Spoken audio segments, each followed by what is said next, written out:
Asibingelele la nemlaleli ekuseni egameni lenkosi yethu uJesu Kristu. Do umfundisi Mathenjwa lo nibingelelaka ebandleni levangeli eMbabane. Ekuseni namhla siyambonga uNkulunkulu ukuthi usivusile. Siyazi ukuthi usuku lo lekufanele ngabe siyodumisa uNkulunkulu, ngabe siyahlanganyela. Njengoba iBhayibheli lishilo lathi asingakeki kuhlangana ngoba nasihlangana siyavuselelana, nasihlangana siyakhana. Nasihlangana kulapho khona siletha inhlokomo sihlangene sibhekise kuNkulunkulu. Ngicela ke mlaleli singakafunde izwi lenkosi namhla sikhuleke. Siyambonga uNkulunkulu, wena uNkulunkulu omuhle, wena uNkulunkulu wethophakeme, wena uNkulunkulu owendlula uqonda konke. Sibonga ukuthi sinoNkulunkulu ozwako, noNkulunkulu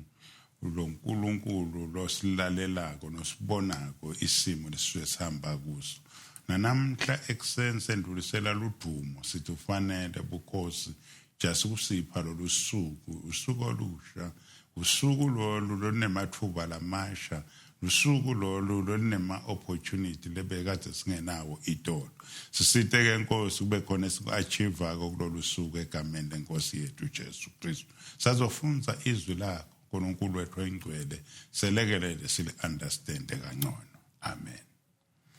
Sizofunda encwadini ya-Exodus chapter 10 verse 7, 8, 9. Lama verse njambala ngithatha phakathi lenzaba mlaleli. Kunetintwana nje lengicela ukuthi sitithathe ngoba asinaso isikhathi lesibandi. Now verse 7 wakhona uthi Pharaoh's official now came to Pharaoh and appealed to him. How long will you let this man hold us hostage? Let the men go to worship the Lord their God. Do not you realize that Egypt is lying in rain? So Moses and Aaron were brought back to Pharaoh. All right, he told them, go and worship the Lord your God.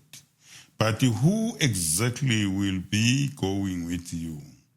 Moses replied, we will all go, young and old, our sons and daughters, our flocks and herds. We must all join together in celebrating a festival to the Lord. Asibonga mlaleli.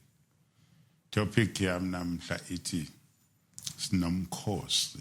kaJehova. Moses lapha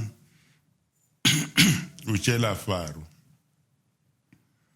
uthi bona banemkhosi ekufanele bawugubhe. Kunemkhosi lapho khona kufanele bavele phambi kwaSimakade basive. Lala sifunza khona kunetintwana nje lengafisa ukuthi sitibone sibonile nasifunza sisuwale ko chapter 1 size sifike lapha ku chapter 10. Sibone uNkulunkulu akhombisa emandla akhe ehlisa umbuso lo watiwa ukuthi unamandla into its knees.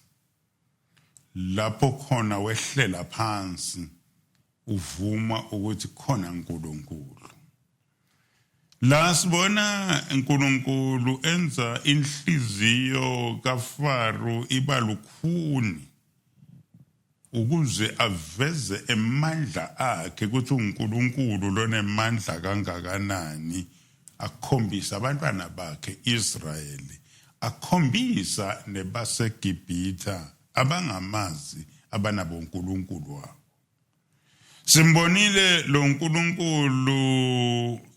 kuveza lo mqondo ukuthi siyambona lo uNkulunkulu akhombisa lokuthi uyaphila phakathi kwalesizwe.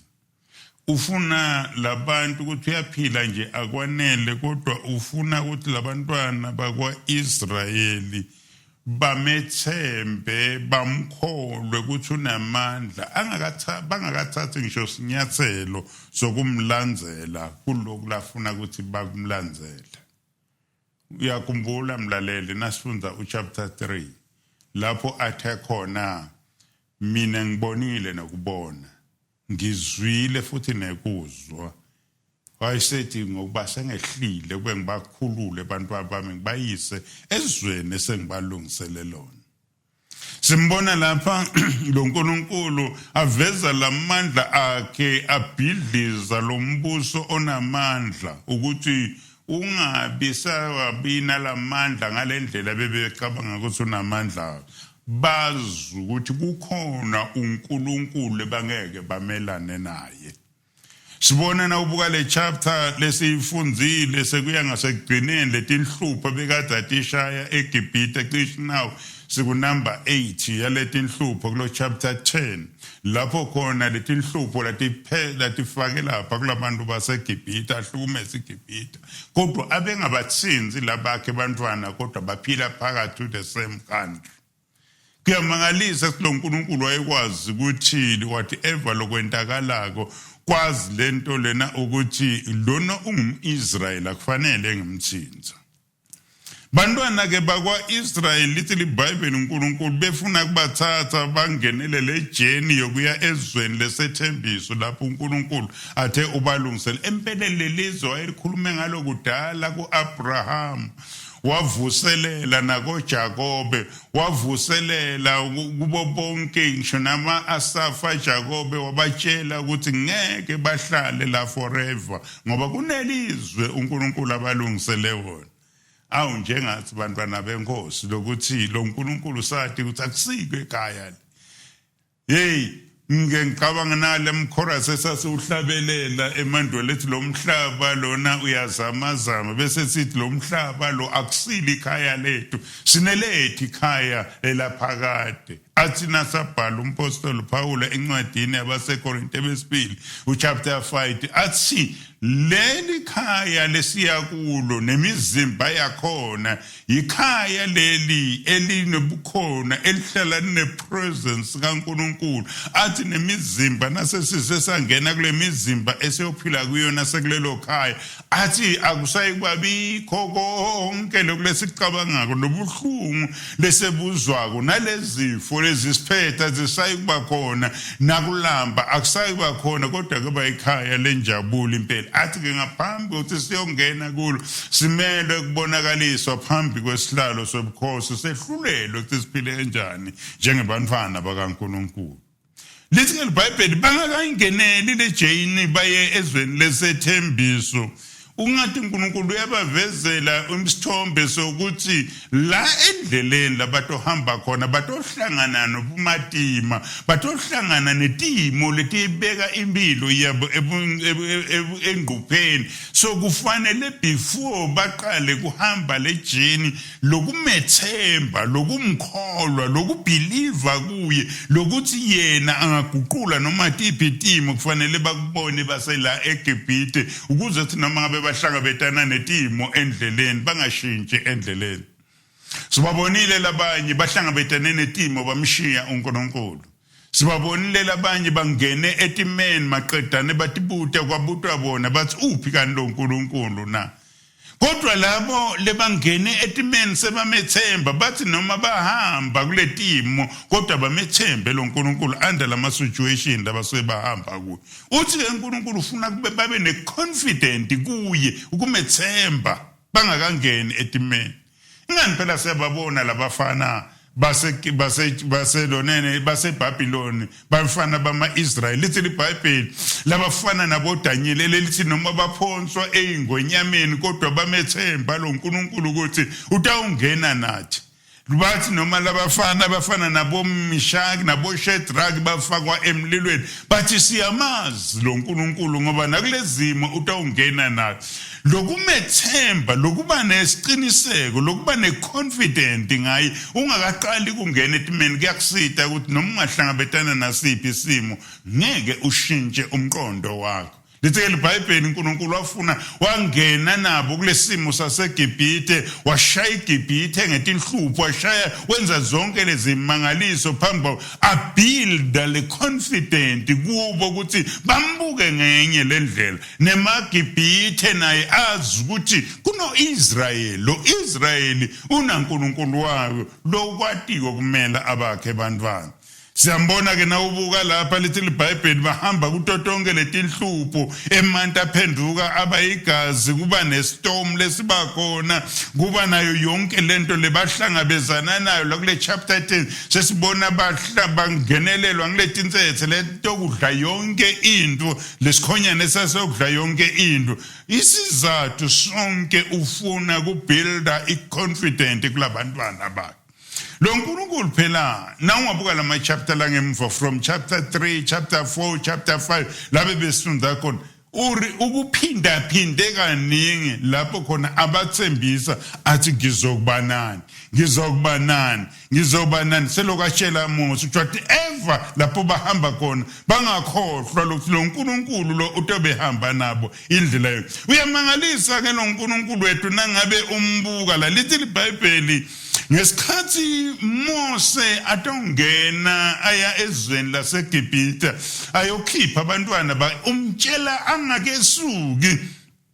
ngisho nasezweni ebekade akulo aphila kulo athi lo inkosi lo uyakukhuluma nale ngifuna ibakhiphe labantwana bami ngizoyenza inhliziyo yakhe ibe lukhuni kuze kufinyelele lapho khona kusebenza isandla esiphakeme isandla esinamandla. So now ufunda ke uyabona lokho ukuthi lo nkulunkulu wethu lithi iBhayibheli lo chapter 10 now ubuka verse 1 lithi wayenza inhliziyo kaFaro yaba lukhuni kakhulu kunaqala okusho ukuthi ngenye indlela lo nkulunkulu lokunikeza ithemba lo nkulunkulu lokumotivate lo nkulunkulu lokuencourage ukuthi uye phambili is the same God lo mena ngale kulesitha aqinisa inhliziyo yesitha. Uyamangalisa lo nkulunkulu sebenza la kuwe aphinda asebenze nasesimeni losuke ubhekene na uthi ngizoyenza ibe lukhuni inhliziyo yakho. Nawubuka verse 2 wakhona kulalana lithi lo nkulunkulu lo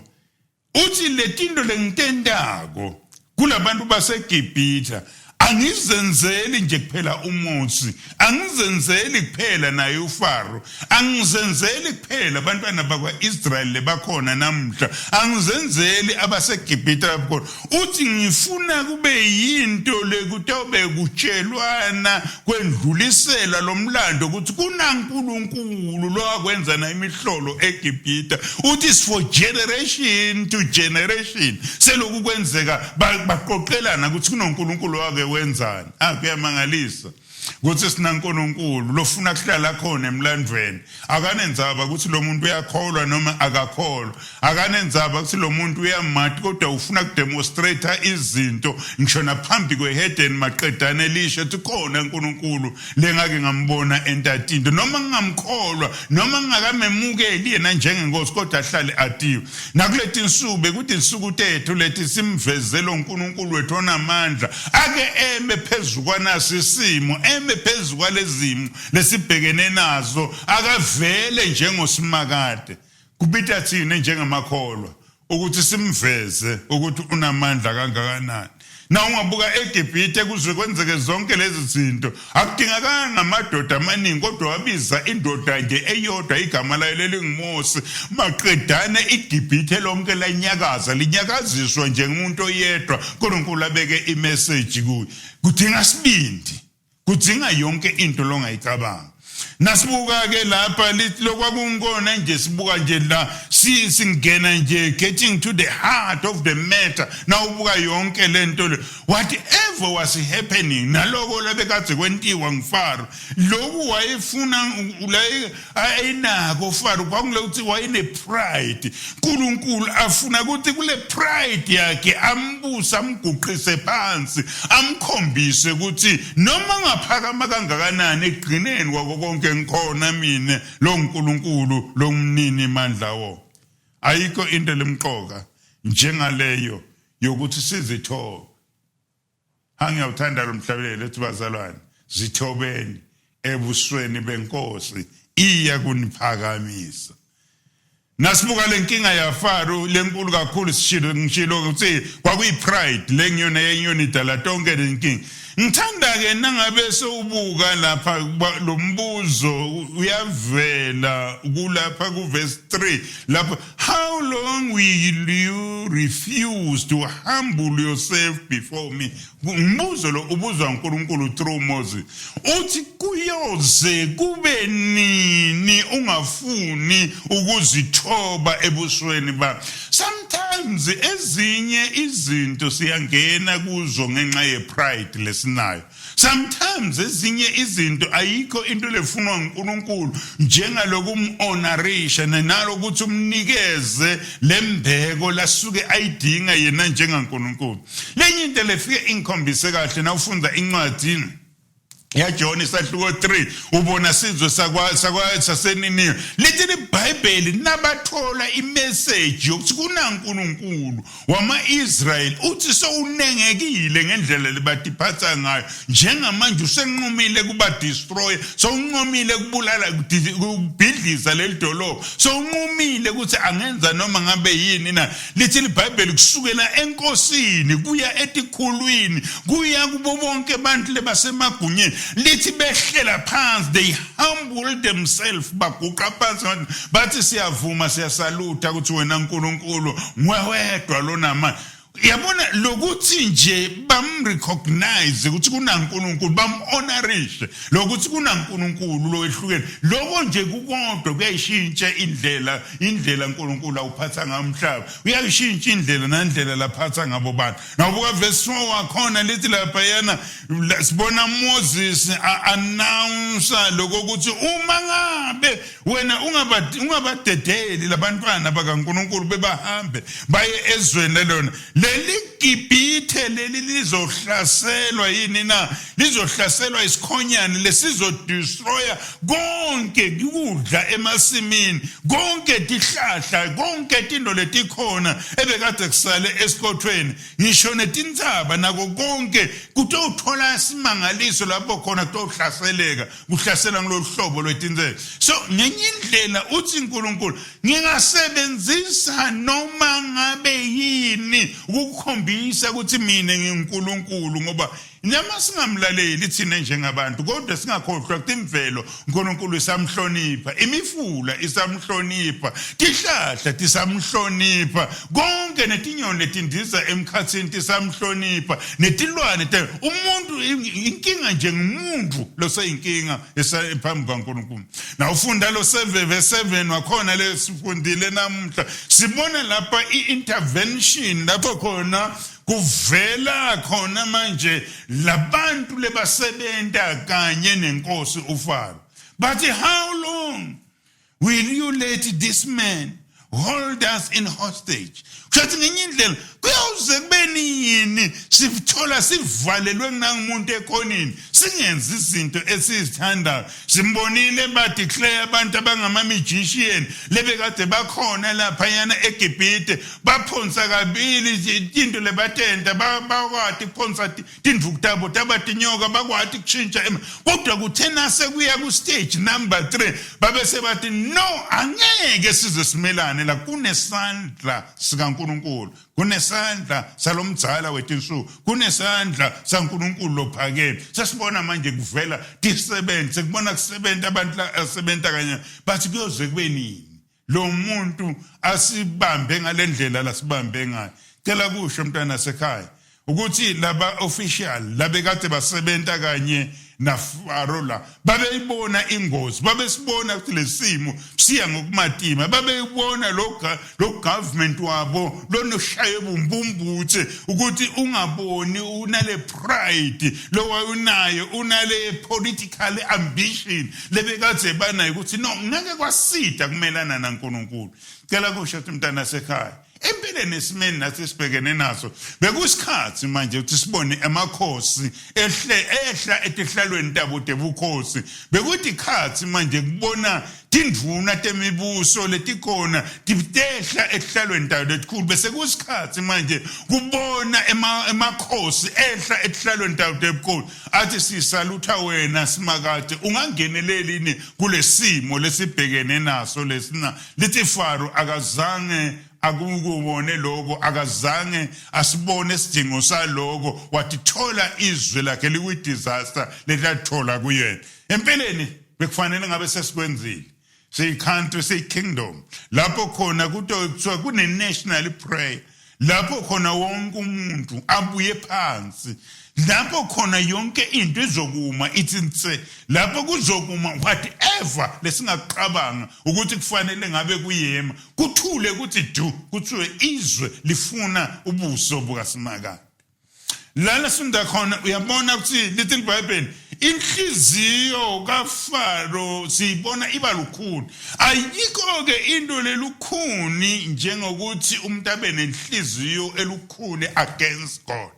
and once wabanjalo lo muntu wenza lo muntu angabi naluzwelo ngesikhathi kwenzeka zonke lezi zinto bantu bebelimala bantu bebephatheka kabi bantu kwakunetindo lebangena kude engafanele ngabe bangena kude ngathi ngiyababona sebeswele amanzi wonke aphenduke abayigazi ungathi ngiyababona amaqoqo wonke agcwele izindlo sebangasazi ukuthi bafanele benze njani ungathi ngiyababona bashaya imosquito all over the country ungathi ngiyababona labantu locally destroy everything letinsethe destroy whatever lokwakhona isizathu eqineni kwako konke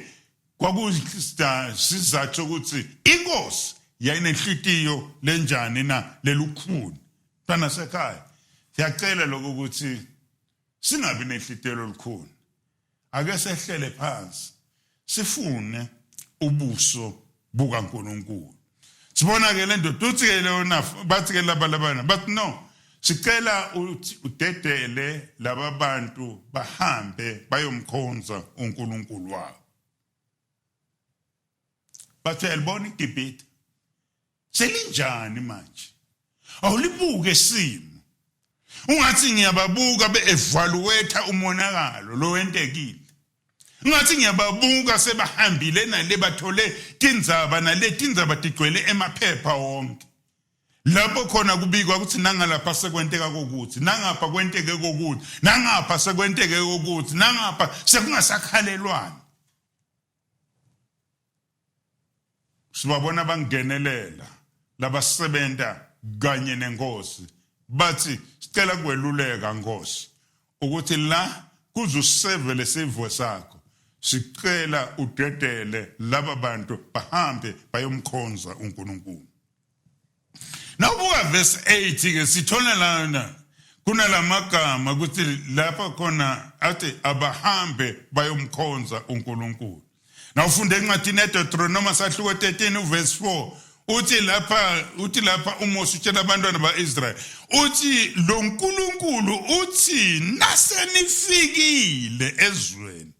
engilethembise lona izwe engithe lichichima uju lichichima uju linenala everything lenifuna ko ikhona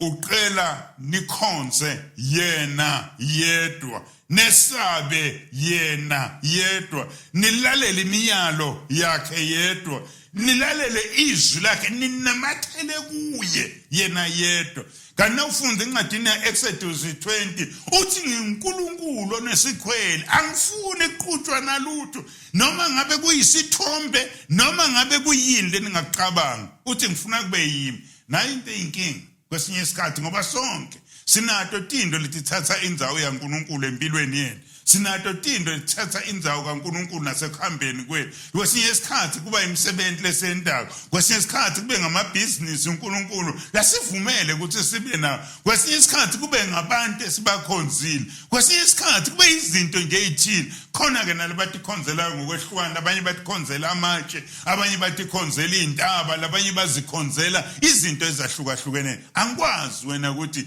yini lebangisana naNkulunkulu empilweni uthi lo uNkulunkulu nginkulunkulu onesikhwele nginkulunkulu angifuni iqhutshwa naletinye izinto yilento ayitshela abantwana bakaIsrael nawufunda encwadini yaMateyu sahluko 4 verse 10 wakhona uthi khuluma Jesu uthi kubhaliwe ukuthi wokhonza uNkulunkulu wakho yena yedwa umyalo lo ebekade bantwana bakaIsrael bawufundisa balo so nangabe bayokhonza kusho abafuni ngathi ngiyambona uNkulunkulu afuna labantwana bakaIsrael baphume bathiqekelele ngoba kwakunabo uNkulunkulu ebekade bakhona la eGibhita kwakade kunabo uNkulunkulu abehlukane ebekade babakhona uthi ngifuna bahambe bayongikhonza mina ngedwa ehlane la kungekho khona lomunye uNkulunkulu athi Jesu kusathane eSathane phela uNkulunkulu uthe sikhonze yena yedwa singamgqobi nalutho nawufunda lencwadi yaExodus 2 abesethi akungabi bikho labanye boNkulunkulu ngisho nasithombe lesikhona anything noma ngabe isemhlabeni noma ngabe isezulwini kube nguye yena yedwa kulo verse uyabuza ke kulo verse uthi ndohamba nabo bani ngiyawuthanda ke lo mbuzo ngobani laba enizohamba nabo uthi yena phendula uMose uthi sohamba sonke siyohamba nabasha bethu siyohamba nabadala bethu siyohamba nezintombi zethu siyohamba nezinsizwa zethu siyohamba nezinkomo zethu ngoba sinemkhosi kaJehova awu bekungaba mnandi nangathiwa umuntu nangabathinikela konke atinikele enkosini atinikele yena yodwa ngiyawuthanda lo mhlabeleli osecelweni lothi thatha konke mina nginobani na nginoJesu nakungena mina ngingena nayo yonke into ngingena nemndeni wami ngingena nekhaya lami ngingena netimpahla tami ngingena nemfuyo yami ngingena nebantwana bami ngiyamthanda lamagama lashiwo uJoshua abese nangabe ngesikhathi ababona abantwana bakaIsrael sebadidizela lapha yana ezweni laseKenani babe sethi khethani namhla ukuthi ngibande nemkhozo kodwa mina nendlu yami nayo yonke into yami siyakumkhonza uJehova yilento lefuna uNkulunkulu uthi yena lapha kuFaro lalela la Faro yonke into lesinayo ngoba asimazi lo uNkulunkulu ukuthi le lathi siyomkhonza khona uyofika afuneni ukuthi simkhonze ngani kodwa sizohamba nako konke yilokho lesikubonako sikhathe esiningi labanye bayatinikela kungene bona ekholweni kodwa dingangeni imali tabo angangeni emakhaya abo dingangeni impahla tabo dingangeni imfuyo yabo kanti uthi Mose lapha sihamba nako konke ngoba simazi ukuthi uJehova uyofunani nasesuke phambili bangcwele nangabe sengathiwa sisuka lapho khona sithi sonke sifuna buso bukaNkulunkulu noma siyination sifuna buso bukaNkulunkulu noma siyilocal church sifuna buso bukaNkulunkulu kufuna labantu lebathi siyofuna buso bukaNkulunkulu beze nako konke phambi kwasimakade ngoba abamazi ukuthi uyodimandani nangabe sebafuna buso bakhe sibona Mose la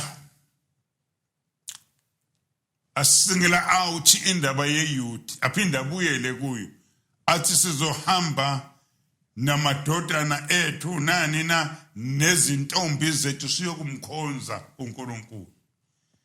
ngiyatibuta why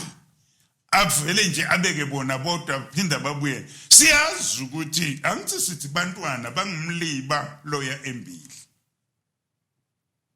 nasawubuka abantu abadala empeleni future suke sekulabantu abasha andinanga ufunda encwadini yamahubo 127 athi lamahubo lama abantwana banjengomqibisholo esandleni seqhawe okusho ukuthi nangabe usafuna ukuhlasela ngeke ube successfully without youth noma ngabe local church nayifuna ukuphumelela into yokuqala kufanele siyenze ibe impumelelo sisenze sure ukuthi asenze sure ukuthi abantu abasha sibabeka phambili kuma program ethu local church even if noma ngabe singena kwi budget yabo ibe higher ngoba there's a future of the church ngengabuka kuma struggles ase South Africa ngesikhathi seapartheid lapho khona bekade kumatima kodwa abantu basukuma bema bathi bangema maqedane isimo selizwe azange sibuye sifane nasekuqaleni nga1976 kwasukuma iyouth yema ngetinyawo yema ayibanga nendzaba ukuthi kuqitheke igazi ayibanga nendzaba ukuthi khona lebafako ayibanga nendzaba ukuthi noma ayingenankinga shokubhekana nembhobho wesibaba ubheke ngoba labantu labasha na uthole bona usuyazi ukuthi impumelelo ikhona sesiyazi ukuthi ifuture yelibandla injani na ikhona siyazi ukuthi ifuture yemndeni isenjani na ikhona siyazi ukuthi ifuture yelizwe isekhona siyazi ukuthi ifuture yemphakathi injani na isekhona nasisenabantu abasha so asenze isiqiniseko asibalusi asenze isiqiniseko ukuthi yingakho na uya lapha eGibhita kusala laba baseGibhita bebenza isiqiniseko sokuthi in whatever lebayentako oyingumgubho noma luphi uhlobo lwe-celebration babenza sure ukuthi youth is part of and parcel yalo mgidi lo wentakala ngoba bayatshala ukuthi batshala le culture yabo kulabantu babo ake sikwenteni nathi asikwenteni la emabandleni asikwenteni lapha emphakathini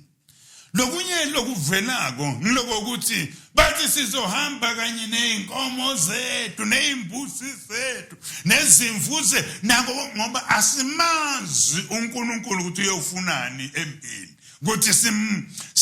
simnikelele ngayo tana sekhaya empeleni kumnandi lokuthi nangabe ngathiwa ulikholwa uyaphenduka uverse lanqole lethi nani nezimpahla zami nezandla zami nezinyawo zami nako konke inkosi thatha kube ngokwakho kufuneka lolo hlobo ngoba lo nkulunkulu esimkhonzako uzofuna uzodimanda noma ngabe yini kunabantu kunezinto uNkulunkulu ayikhombile empilweni yabo ngisho namanje kuselukhona kuyirelease kanti impela phela uthi uNkulunkulu nangabunikela kimi awulahli kodwa ufana nemuntu ngathi uyabolekisa ngiyacela mntana sekhaya sesizothandaza samdinga lo nkulunkulu siyadinga lokumnikeza lodumo siyadinga lokumnikeza nale honor labantwana baseGibhita balimala ngenxa yenkosi eyayine pride bagcina kulimala izinto letiningi ithi athi uNkulunkulu ngifuna lo muntu angeke baphume labantu bami le ndoda engakayiboni ibowa phansi ngamadolo isurrender akufanele kuze kufike lapho uNkulunkulu nathi ukhuluma nawe umntwana wakhe azafuna dile nawe ngona ndlela yokuthi azafuna ukubona sowuguqe ngamadolo usurrender angathi uthini uNkulunkulu kuwe kungenteka ukubitela emsebenzini kaNkulunkulu kungenteka ukuthi kunetinto uNkulunkulu afuna utende awakatende namanje kungenteka kunetinto lafuna ukuthi bona uNkulunkulu ngawe tubekela kuwe ukuthi empeleni sonke sibiziwe wonke umuntu unendawo lokufanele ayidlale dana sekhaya sesiyathandaza awubuke emva awubuke isimo sempilo yakho awubuke ukuthi uNkulunkulu uthini kuwe sesithandaza akube uthi nangi mina Nkosi ngisehluleke awuthi Nkosi ngiyavuma angiyathanda lo mhlabelo uthi siyavuma izono zethu asikukhonzanga kahle sesithandaza kunjani lapha ekhaya kunjani lapha emsebenzini kunjani lapho kwibusiness yakho bewungambiti lo nkulunkulu uthi Nkosi ngiyasarenda ngithatha konke kusale sekuphathwa ngokubenga kwakho mina I'm just a steward asikhulele siyabonga uNkulunkulu wethu engcwele noNkulunkulu wethu ophakeme nangilomlaleli lolalele lapha ekhaya nangilomlaleli uNkulunkulu wethu engcwele lofuna kuzwa wena umthinta ngesandla sakho lesiphakeme siyakhuleka egameni leNkosi yethu Jesu Kristu ukuthi favor yakho ibe phezulu kwakho awudemonstrate ngaye kule ndzawo lahlele kuyo ukuthi kunaNkulunkulu lo ngumnini mandla wonke lolo hamba kulesimo lapho khona bonke abantu sebabhekile, lapho bona bonke abantu sebathi bafuna kubona ukuthi kuyophetha ngani, bese kuvela wena uNkulunkulu ukuze kule ndawo kuhlale kubatshaza ukuthi ukhona uNkulunkulu, kuyoba khona into entako kubo. Siyazi ukuthi abanye bahamba kwi-gravel, abanye bahamba emlilweni, labanye badabula emanzini. Wena uNkulunkulu ungawela nabo ubakhiphele ngaphesheya. Siyazi siyicountry nesimo sethu asihambi kahle, financially asimile kahle, noma kukhulunywa ngalama vaccine lekuthiwa akhona, kodwa kwamanje uNkulunkulu wethu engcwele akakazi ukuthi kuhlanganiswa ini nani. Siside size lincane udemonstrate ngathi bese bayasho abantu bathi kunaNkulunkulu lokhonta ngemaswati. Baba wethu engcwele, vela ke ube ngisimakade egameni likaJesu. Amen. Nibe nosuku oluhle balaleli. Sathandaza lapha ekhaya, thandazela lesimo esikhona emhlabeni, thandazela nalesimo lesinaso la ezweni lakini. Khulekela emakhosi, nikhulekela Prime Minister, nikhulekela tindvuna tembuso, nikhulekela bonke abantu lebasemagunyeni. Mlaleli, it's your responsibility, it's my responsibility.